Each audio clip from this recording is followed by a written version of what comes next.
In this section, I want to talk about the myth that you can boost your immune system.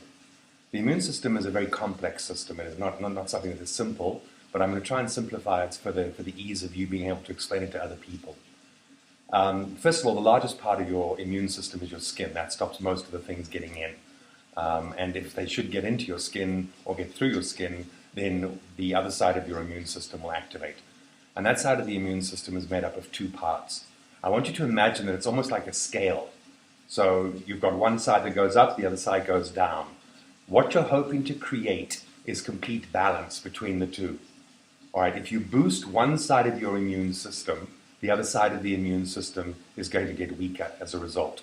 So what you want to do is you want to try and create balance in the immune system.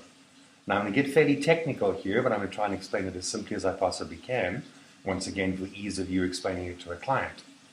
This side is the Th1, this side is the Th2 system, and here's the balance between the two. Now the Th1 system takes care of anything that happens inside a cell. That's called intracellular. That's the Th1 system. So things like your viruses, your cancers, those are going to affect the Th1 side of your immune system.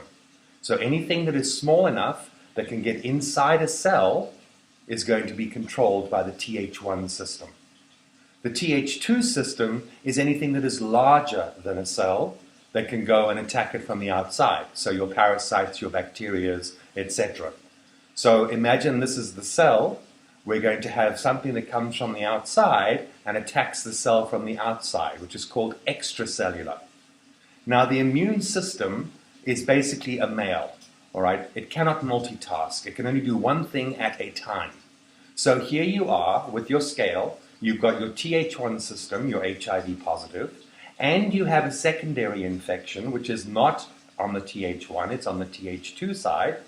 So what's going to happen is the immune system, or the CD4 cells specifically, are going to look at the Th1 and go, okay, so this is a small virus, it's inside a cell. It's not a real big problem. We're talking about HIV now. Then it looks at the other side of the body and says, well, hang on a second, this person's got, for example, worms or parasites. It's going to look at that side and go, oh, this is a much bigger problem. So what we need to do is we need to reallocate all of our resources from the Th1 system and put all our attention onto the Th2 system. So the immune system cannot multitask. It can only do one thing at a time. So if you've got HIV and you've got TB, so you've got Th1 and Th2 engaged fully, the immune system is going to divert its attention or take away its attention from the HIV side of your immune system and put all of its resources onto the TB, for example. So now maybe that'll make a bit more sense to you when a person has a co-infection. If we treat the co-infection, then the resources that were being used on the Th2 side of the immune system can now be reallocated back to the Th1 system, where your body can start controlling HIV and doing the job that it's supposed to be doing. The notion of being able to take pills or vitamins and all the rest of it to boost your immune system is exactly what you don't want to do.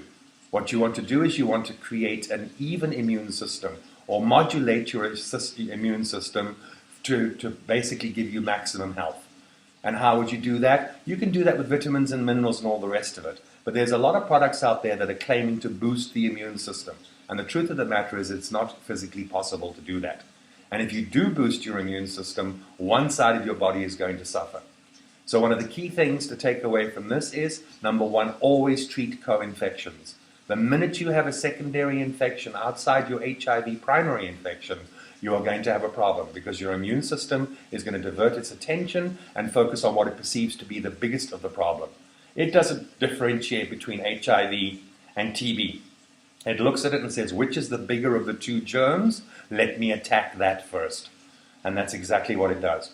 Which now maybe will make some more sense with you for people who, for example, have TB and HIV. We always treat the TB first. We treat that so that the Th2 side of the immune system can relax and divert all its resources back to the Th1 system so that the body can start fighting or at least trying to control HIV. I hope that's made that a little clearer for you.